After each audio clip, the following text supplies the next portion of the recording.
Bon, c'est un avant-goût d'avant-match, mais c'est pas un avant-match. Pour l'instant, on va s'arrêter uniquement à Monaco. On va voir un petit peu comment va Monaco avant d'affronter, à 3 jours d'affronter le Paris Saint-Germain. Quelles sont leurs forces, leurs faiblesses, après avoir battu Nantes hier 3-1, alors que le Paris Saint-Germain, vous le savez, vous avez certainement regardé le match, a perdu 3-1 contre Rennes.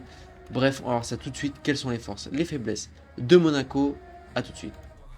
Footix parisien pour vibrer chaque jour. Les couleurs de Paris, c'est l'amour toujours. Actu déchaîné, prépare-toi au détour. PSG, c'est la vie, la passion, le parcours. Yo yo yo petit frérot, Footix Parisien, vous connaissez déjà une, 2, 3, 4 vidéos pour parler des news du Paris Saint-Germain. Pour ne rien rater sur les news du Paris Saint-Germain, abonne-toi. Bref, parlons maintenant de Monaco, et rien que de Monaco. Comment va Monaco à 3 jours d'affronter le fameux Paris Saint-Germain? Déjà, il suffit juste de regarder leur classement pour voir que ça va pas très bien. Actuellement, Monaco est 7ème du classement de Ligue 1, derrière des équipes plutôt bonnes, mais comme on voit derrière une équipe de Lille qui est sur 4 défaites en Ligue 1, un match nul, et je crois même qu'avant ça ils avaient fait un match nul, pour vous donner un ordre d'idée. Derrière Rennes, qui a un budget aussi bien moins élevé que Monaco. Bref, derrière d'autres équipes, même Lens, Monaco vis-à-vis de son budget, vis-à-vis de son histoire, etc., son histoire récente, devrait être devant des équipes comme Lens, même au niveau du budget comme Lyon, parce que Lyon ça a une grande histoire, mais actuellement le Lyon de maintenant, ça devrait pas être aussi haut dans le classement. Et c'est si Lyon est actuellement aussi haut dans le classement, c'est déjà parce qu'ils font des super performances, mais c'est aussi parce que tu as des équipes qui devraient être plus haut, qui ne fonctionnent pas bien, et c'est le cas de Monaco. Voyons voir un petit peu leur dernier match. Si on regarde un peu leur dernier match, tu as 3-1 contre Nantes. C'est une bonne victoire, ça leur met, je pense, en confiance avant, avant le match contre le PSG, mais Nantes c'est 17ème de Ligue 1. Doucement, quand même, c'est 14 défaites cette saison, doucement, quand même. Et mine de rien, tu as quand même encaissé un but sur ce match, où Monaco avait quand même pris un carton rouge très très litigieux. Bah, je vous l'ai mis juste là, on n'hésite pas, on va regarder ça tout de suite. Euh, Attendez, ça arrive. Carton. Donc là, il s'est pris un jaune pour une. Pour une. Et là, il a pris un rouge parce qu'il a applaudi. Deuxième jaune. Parce qu'il a applaudi. Carton rouge. Quand même. Wesh. Là, c'est peut-être un peu too much. Là, je suis désolé. Là, c'est peut-être un peu too much. Je comprends qu'il faut pas discuter avec les arbitres, etc. Mais là, c'est peut-être un petit peu too much quand même. Voilà, on peut quand même. On peut discuter quand même. Bref. Euh, donc avant ça, ils avaient fait égalité contre Nice. Moyen. Euh, Nice qui n'est pas du tout bien non plus cette année. Défaite contre Strasbourg. Après Strasbourg, c'est en Coupe de France. Et Strasbourg, pour le coup, ça joue très très bien. Donc ça, c'est pas choquant. Victoire 4-0 contre Rennes. Mais on se rappelle, c'était le Rennes d'Habib Bey. Pourquoi est-ce qu'on n'a pas eu la chance, nous, Parisiens, d'affronter le Rennes d'Habib Bey? Je ne sais pas. Ensuite, égalité contre Juventus. Un score plutôt solide. Monaco avait besoin de faire au moins un point sur ce match pour se qualifier. La Juventus était déjà qualifiée, si je dis pas de bêtises. Donc honnêtement, c'était un match où les deux équipes n'ont pas beaucoup joué, même si Monaco s'est quand même bien défendu. Ensuite, égalité contre Le Havre, ça aussi c'est terrible. Le Havre qui est, je pense, 14e de Ligue 1, 13e de Ligue 1. C'est vraiment pas terrible. Défaite 6-1, ils se sont fait massacrer par le Real Madrid. Pas en plus, pas un grand Real Madrid. Mais bon, on sait que par exemple, un joueur comme Kylian Mbappé, contre les petites équipes comme ça, il est très en forme. C'est sa spécialité. Défaite contre Lorient, c'est une défaite qui fait mal, même si Lorient, mine de rien, ils sont 11e au classement. Et en plus de ça, à ce moment-là, je crois qu'ils étaient 9e avant cette défaite contre Brest.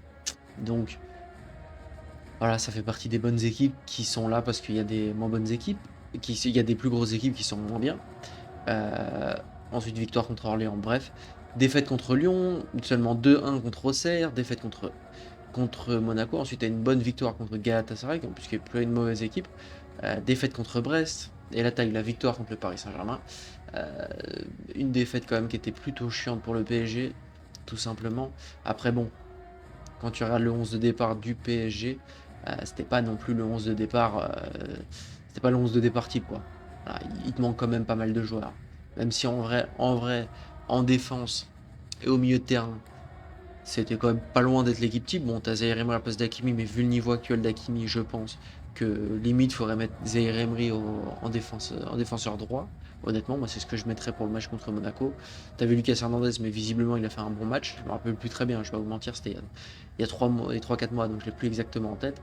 Euh, Ensuite, t'avais l'attaque, Kvara, Mayoulouli. Bon, Mayoulouli, il a fait des bons matchs en faux neuf, je pense notamment à son match contre l'Atlético Madrid, mais ça reste pas non plus son poste de prédilection non plus. Et donc voilà, donc pas s'inquiéter pour la suite, mais on sait que le Paris Saint-Germain a souvent du mal contre Monaco, et ça reste un des clubs depuis le début de QSI où le Paris Saint-Germain bute le plus. Ce match aussi, c'était le retour de Paul Pogba.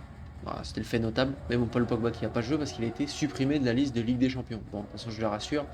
Vu que je pense que le Paris Saint-Germain va battre Monaco, je pense qu'il il va pas être supprimé de la liste très très longtemps. Donc ensuite, en Ligue des Champions, Monaco, qu'est-ce qu'a fait Monaco depuis le début de saison? La saison a commencé avec une défaite à Bruges 4-1. Ça, c'était chiant. Ouais, je me souviens, défaite à Bruges 4-1, tu te dis, bon, ça va être compliqué cette année. Ça va être compliqué cette année. Ensuite, tu as ce beau 2-2 à Manchester City. Mine de rien, c'est pas rien. Bon, c'était un Manchester City plutôt en crise, mais arracher le 2-2, je me souviens en plus. C'était pas mal. C'était un bon résultat pour Monaco. Ensuite, 0-0 à Tottenham. Tu aurais pu mieux faire contre un Tottenham qui est quand même 14e de Première Ligue, je crois, ou même 16e, 14 ou 16e de Première Ligue, bref, qui est dans les tréfonds de la Première Ligue. Tu arrives à arracher un point, c'est déjà pas mal. Ensuite, une victoire seulement 1-0 à Bodo Glimt qui avait pris un rouge en plus. C'est moyen. 2-2 contre Pafos, moyen. 1-0 contre Galatasaray, c'est bien, mais en vrai c'est moyen. Défaite 6-1 à Monaco, au Real de Madrid, je ne veux même pas en parler, vous avez compris. Et ensuite, égalité face à la Juventus, bon c'est moyen, c'est pareil, c'est pas non plus une grande Juventus. Au niveau des stats, ils ont marqué que seulement 8 buts. Si je dis pas de bêtises, le Paris Saint-Germain c'est 14 buts je crois. On peut voir au niveau des stats, 21 buts. On peut voir directement que bon, t'as pas quand même la même efficacité devant.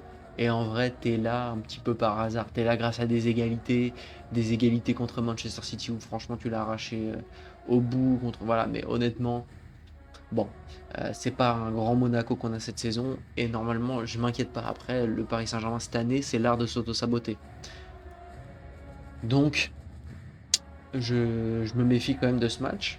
Il faut voir même qu'au niveau des buts concédés, ils sont à 14 contre 11 pour le Paris Saint-Germain. Le Paris Saint-Germain en plus qui a affronté des équipes bien supérieures à celles qui a affronté l'AS Monaco, même si l'AS Monaco a affronté quand même des bonnes équipes, mais bon, ils ont affronté quand même Pafos. Voilà, quand tu affrontes Pafos, tu affrontes Bodo Glimt, tu affrontes Galatasaray, bon, et tu affrontes Bruges. C'est pas la même chose que quand. Bon, ça c'était l'année dernière. C'est pas la même chose que quand tu affrontes des grandes équipes comme le Paris Saint-Germain, comme tu affrontes Sporting, Newcastle, etc., etc.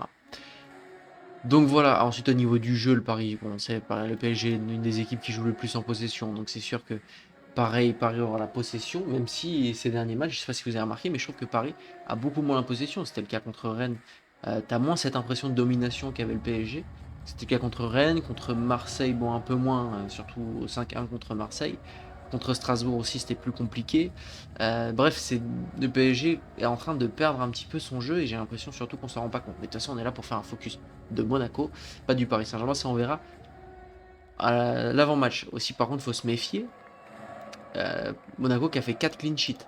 Faut pas se faire avoir. Monaco qui concède, qui marque pas beaucoup de buts, mais qui en concède pas beaucoup non plus, relativement, on va dire, à leur niveau. Donc voilà, parce qu'il faut pas se faire avoir. Ils ont pris 14 buts, mais il y en a 6 contre le Real Madrid. Voilà. Bon, j'espère que le Paris Saint-Germain va réussir à faire une grosse victoire à l'extérieur. En plus, j'espère que ça va faire à peu près le même scénario contre Brest. Une grosse victoire à l'aller, on a gagné 3-0 contre Brest. Et ensuite, de faire une. Bon, il y a eu 7-0 sur le retour. Mais voilà, quoi. Pouvoir se faire plaisir sur le retour, pouvoir faire tourner et vraiment se mettre en confiance. Je pense que ce match contre Brest l'année dernière était un match qui nous a mis en confiance, qui nous a fait du bien, qui a fait du bien aux organismes quand en barrage de Ligue des Champions, en 16e de finale de Ligue des Champions, tu gagnes 10-0 en aller-retour. Je pense que tu te dis que tu peux aller au bout. Et là où gagner difficilement contre Monaco serait vraiment très chiant. Surtout que Monaco, ça va pas très fort parce que Il y a eu deux blessés dans le match contre Nantes. C'est deux blessés assez importants, surtout celui d'Akliouche. Akliouche qui est sorti presque à la mi-temps. Qui est sorti, excusez-moi, qui est sorti à la 43e, même avant la mi-temps, 43e minute. Honnêtement, c'est dangereux pour Monaco, parce qu'Akliouche, offensivement, c'est un des meilleurs joueurs de Monaco. Je sais pas qui vont mettre à la place. Pour Lamine Camara, pour le coup, c'était plutôt préventif, donc je pense qu'il jouera contre le Paris Saint-Germain, mais je pense qu'Akliouche ne jouera pas contre le Paris Saint-Germain. Des examens seront faits.